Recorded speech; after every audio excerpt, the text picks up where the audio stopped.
হঠাৎ করে শীতটা কিন্তু বেশ জাঁকিয়ে পড়েছে। শীতকালে আপনারা অনেকেই আমাকে জিজ্ঞাসা করেছেন যে প্রিয়াঙ্কি ত্বকের যত্ন কেমন করে নাও। রাত্রেবেলায় আমি কিন্তু বোরোলিন মাখি। সেই ছোট্টবেলা থেকে মা এই অভ্যাসটা তৈরি করে দিয়েছে। চুলের জন্য মেথি ভেজানো নারকেল তেল আর ত্বকের জন্য বোরোলিন। শীতকালে এর জুড়ি মেলা ভার। আজকে ঘুম থেকে উঠেছি অনেক তাড়াতাড়ি, উঠে স্নান করে ঠাকুরের কাছে ফুল জল দিয়ে দিয়েছি আর ঘর বাড়িও পরিষ্কার হয়ে গেছে। এই কাজগুলো হয়ে গেলে মনে হয় যেন অনেকটা কাজ এগিয়ে গেছে। আজকের ব্লগটা ভীষণ ইন্টারেস্টিং হতে চলেছে। একটা দুর্দান্ত ভিডিও আপনাদের সাথে শেয়ার করতে চলেছি। আপনারা ব্লগের সাথে থাকুন, সবটা জানতে পারবেন।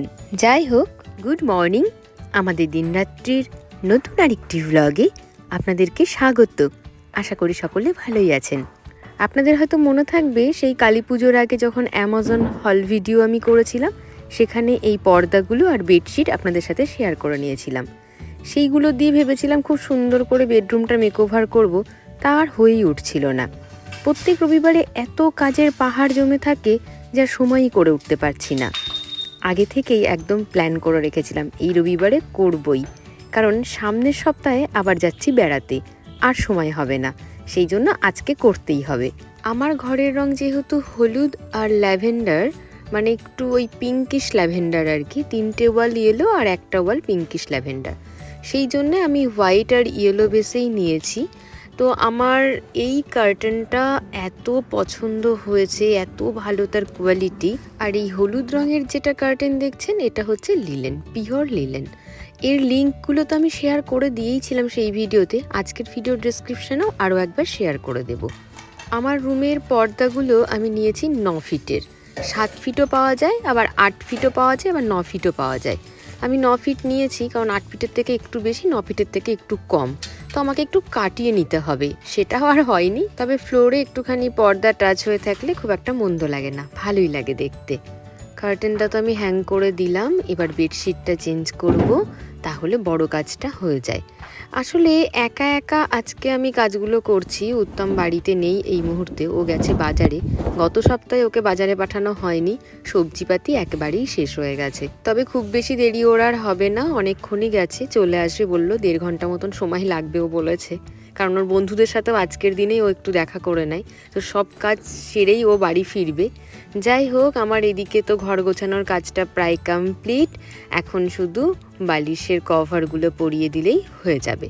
বেডশিটের প্রিন্টটা কোস্ট এরিয়ার মতন, একটু পাম ট্রি রয়েছে, দেখতে বেশ ভালো লাগছে। সাদার অংশটা অনেক বেশি। আর এই বালিশের কভারগুলোতে চেন দেওয়া, বহুদিনের ইচ্ছে ছিল চেন দেওয়া বালিশের কভার নেব। তো এর সাথে এসেছে। আমি যখন অর্ডার করি আমি অতটা খেয়াল করিনি, কিন্তু যখন আমি হাতে পেয়েছি জিনিসটি, আমার এত পছন্দ হয়েছে। আর কোয়ালিটি তো দুর্দান্ত। আর বালিশের কভারের আবার দুদিকে দুরকম প্রিন্ট, এটা আমার আরও বেশি পছন্দ হয়েছে। পিওর কটন, এগুলোকে মনে হয় জয়পুরি প্রিন্ট বলে, আমি ঠিক জানি না। তবে এত ভালো লাগছে, যেহেতু আমার ঘরটা কালারফুল, তার সাথে সাদা বেডশিট বেশি ভালো মানিয়েছে। আর আমার ঘরের ওয়ালগুলো না ভীষণ খালি খালি, কোনো ওয়াল ডেকর বা ওয়াল হ্যাঙ্গিং কিছু নেই। ইচ্ছে করেই বলতে পারেন যে এক প্রকার আমরা রাখিনি।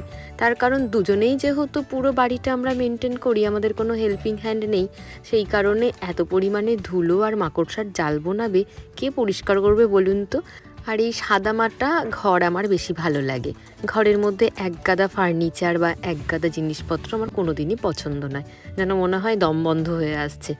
যাই হোক, এই বেড সাইড যে বক্সগুলো রয়েছে সেগুলো একটু পরিষ্কার করে দিলাম। আজকে এগুলো সব কেচে দেব। আর এইখানে এই নাইট ল্যাম্পটা রেখে দিলাম, আমার ভীষণ পছন্দের। আপনারা হয়তো বুঝতেই পারেন যে লাইটের বিভিন্ন ভ্যারিয়েশন আমি ভীষণ ভালোবাসি। লাইট আমার বরাবরের পছন্দের। মানে আমি ক্লাসরুমে যখন যাই, স্টুডেন্টদেরকে একটা কথাই বলি, সমস্ত দরজা খুলে দাও, সমস্ত লাইটগুলো জ্বেলে দাও। যদি প্রচুর পরিমাণে আলো আসে তাহলে লাইট জ্বালার প্রয়োজন পড়ে না দিনের বেলায়। যাই হোক, বইগুলোকেও আজকে একটু ঝাড়পোছ করে দিলাম। প্রায় প্রতিদিনই বইগুলো নাড়াচাড়া হয়, তাই খুব বেশি ধুলো পড়েনি। সেই কারণে বেডশিট পাতার পরেই আমি এইগুলো টুকিটাকি যে ঝাড়পোছগুলো বাকি ছিল সেগুলো করে নিচ্ছি। তবে এই টুকিটাকি যে ডাস্টিংয়ের কাজগুলো বেডশিট পাতার আগে করে নিলে ভালো হয়। যাই হোক, এই ফুলটাকে চেঞ্জ করব। ফুলটার অবস্থা খুবই খারাপ। এই ফুলটার বয়স কিন্তু 10 বছর হয়ে গেল। আর এই দেখুন ফিডল লিফ ফিগটাকে এনে একটু ঘরে রাখবো। আসলে এখন শীতকাল পড়েছে তো ওকে একটু বাইরে রোদে দিলে ভালো হয়। একটা সপ্তাহ ঘরের মধ্যে থাক, তারপরে আবার বাইরে রোদে দিয়ে দেবো, মানে ব্যালকনিতে দিয়ে দেবো। ডিরেক্ট রোদ তো নিতে পারবে না। যাই হোক, অবশেষে আমি ঘরটা আমার মনের মতন করে গোছাতে পেরেছি। এবার আপনারা একটু দেখে নিন। পর্দাগুলো তো আমার ভীষণ ভালো লেগেছে। আপনাদের কেমন লেগেছে অবশ্যই কমেন্টে জানাবেন। আর তার সাথে টেবিল ল্যাম্পটা অসাধারণ।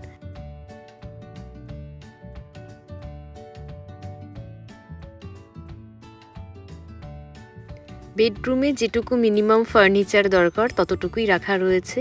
একটি খাট, পাশে দুটি সাইড বক্স, একটি 3 ডোর ওয়ার্ড্রপ আর একটি ড্রেসিং টেবিলের সেট। আপনাদের কেমন লেগেছে আমার এই অতি সাধারণ ছোট্ট শোবার ঘরটি অবশ্যই কমেন্টে জানাবেন। চলুন এখন রান্না বসাতে হবে, রান্নাঘরে যাই, না হলে আর দুপুরে খাওয়া দাওয়া হবে না। 12টা অলরেডি বেজে গেছে আর উত্তম চলেও এসেছে বাজার থেকে। তবে রান্না করার আগে একটু লেবুগুলো কাটতে হবে। আর এই সময়টা ফল খাওয়ার সময়, এখন কেটে না দিলে উত্তম নিজেও খাবে না। ওকে বলেছিলাম কাটতে, কিন্তু ও কাটেনি। এখন যেই আমি লেবুটা কাটতে এসেছি তখন বলছে সরো সরো, আমি কেটে দিচ্ছি। বললাম না থাক, আমিই কেটে নিচ্ছি। তবে আমার আরও কিছু কাজকর্ম রয়েছে, একটা দুটো কেটে আমি ওকে ছেড়েই দেবো, কারণ আমাকে চাল ভেজাতে হবে। রান্না করব সয়াবিনের পোলাও। আপনাদের সাথে আমি একটা শর্ট ভিডিও অলরেডি শেয়ার করে নিয়েছি আমার চ্যানেলে। আপনারা অনেকেই তার স্টেপ এবং ফুল রেসিপি চেয়েছেন, তো আজকের ভ্লগে আমি ডিটেলসটা শেয়ার করে দেব। লেবুগুলো যেমন রস ভর্তি তেমনি চিনির মতন মিষ্টি। আর এখনও না বাজারে সেভাবে ভালো কমলা লেবু ওঠেনি। যাই হোক, উত্তম এদিকে লেবু কাটতে থাকুক আর আমি রান্নার কাজ কিছুটা এগিয়ে নিই। কাজ করতে করতে কয়েকটা কথা আপনাদের সাথে বলি। আমার চ্যানেলটি যদিও এই বিষয়ে বলার নয়, তবুও মেসি এসেছেন, আন্তর্জাতিক খ্যাত বিশ্ববিখ্যাত 1 নম্বর ফুটবলার। কিন্তু আমাদের যুবভারতীতে যেটা হয়েছে সেটা কাম্য নয়। দোষ গুণ আমি বিচার করতে চাই না, কিন্তু অনেক ভালোভাবে ব্যবস্থাপনা করা যেতে পারত। আমরা অনেক বড় বড় ইভেন্ট আমরা অর্গানাইজ করে থাকি, আমাদের কলকাতা করে থাকি, কিন্তু এটা একটা বিরাট বড় ফেইলিওর, আমি এইটুকুই শুধু বলতে পারি। যাই হোক, আপনাদেরকে বলছিলাম যে সামনের সপ্তাহে আমি থাকবো না, যাচ্ছি বেড়াতে। কলেজ থেকে ছেলে মেয়েদেরকে নিয়ে যাচ্ছি একটা কোর্স করতে। গত বছরও এই সময় আমরা গিয়েছিলাম, তার ভ্লগ আমার চ্যানেলে অলরেডি আপলোড করা আছে, আপনারা চাইলে চেক করে নিতে পারেন। তখন আমি নতুন চ্যানেল ওপেন করেছিলাম, আর এখন তো 1 বছর হয়ে গেছে বয়স চ্যানেলের। তো আমি ভীষণ এক্সাইটেড, দেখা যাক কি হয়। চলুন এবার রান্নাটা শুরু করি, না হলে কিন্তু অনেক দেরি হয়ে যাবে। আজকে বানাবো সয়াবিনের পোলাও। তার জন্য আমি এই কফি মগের, মানে কালো মগটার 1 মগ আমি চাল নিয়ে নিচ্ছি। 1 মগ বলতে আমার এই স্কুপটার 5.5 স্কুপ চাল ধরছে।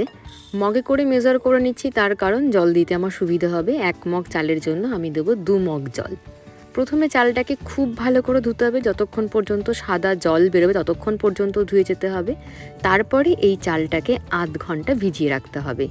তো আমি আধ ঘন্টা ভিজিয়ে রেখে দেবো, ততক্ষণে আমার মশলা বানানো থেকে শুরু করে বাকি যা সমস্ত কাজকর্ম আছে সেগুলো সব করে নেব। প্রথমেই এখানে 4 চামচ, মানে 4 টেবিল চামচ টক দই নিয়ে নিলাম পরিমাণ মতন। এর মধ্যে দেব এবার হাফ চামচ, মানে আপনার যদি চা চামচ হয় তাহলে 1 চা চামচ হলুদ গুঁড়ো, 1 চা চামচ কাশ্মীরি লঙ্কা গুঁড়ো, আর হাফ চা চামচ হচ্ছে আপনার ধনে গুঁড়ো, আর স্বাদ মতন লবণ দিয়ে এই দইটাকে খুব ভালো করে ফেটিয়ে নিতে হবে। আপনারা চাইলে মিক্সি মেশিনেও ফেটিয়ে নিতে পারেন। দেখুন কি সুন্দর স্মুথ হয়ে গেছে। আর এইখানে নিয়ে নেব পেঁয়াজ। 3টে মাঝারি সাইজের পেঁয়াজ আমি নিয়ে নিয়েছি। 1.5খানা পেঁয়াজ আমি বেরেস্তার জন্য ব্যবহার করব, আর 1.5খানা পেঁয়াজ আমি গ্রেভিতে ব্যবহার করব। আর দেব আমি 1.5খানা টমেটো, মানে আমার যেহেতু মাঝারি সাইজের টমেটো সেই জন্য আমি 1.5খানা টমেটো নিয়েছি, কুচি করে নিয়েছি। আপনারা চাইলে একটা বড় সাইজের টমেটো নিতে পারেন। আর আপনাদেরকে একটা জিনিস শেয়ার করি, আজকে আমি ব্যবহার করছি হামদর্দের সয়াবিন। হামদর্দ একটা ব্র্যান্ড, রোয়াবজা বিক্রি হয়, বা আমাদের কাছে অতটা পরিচিত নয়, কিন্তু অনেকেই আবার এই ব্র্যান্ডটা সম্পর্কে জানেন। এই ব্র্যান্ডটা একটা ইন্টারন্যাশনাল ব্র্যান্ড, তবে এর প্রোডাক্ট কিন্তু ভীষণ ভালো। এই সয়াবিনটা অত্যন্ত ভালো, মানে ফরচুনের থেকে অনেক অনেক ভালো। যাই হোক, প্রথমে কড়াইয়ে তেল গরম করে গোটা গরম মশলা দিয়ে দিয়েছিলাম, আর তার মধ্যে পেঁয়াজ ভাজা, তার মধ্যে 1 টেবিল চামচ আদা রসুনের পেস্ট আর তার সাথে একটা বড় টমেটো সব দিয়ে ভালো করে মশলাটাকে কষাতে দিয়ে দিয়েছি। আর লঙ্কা কুচি করে দিয়েছি, ধনেপাতাও কুচি করেছি, কিন্তু ধনেপাতাটা আমি পরে ব্যবহার করব।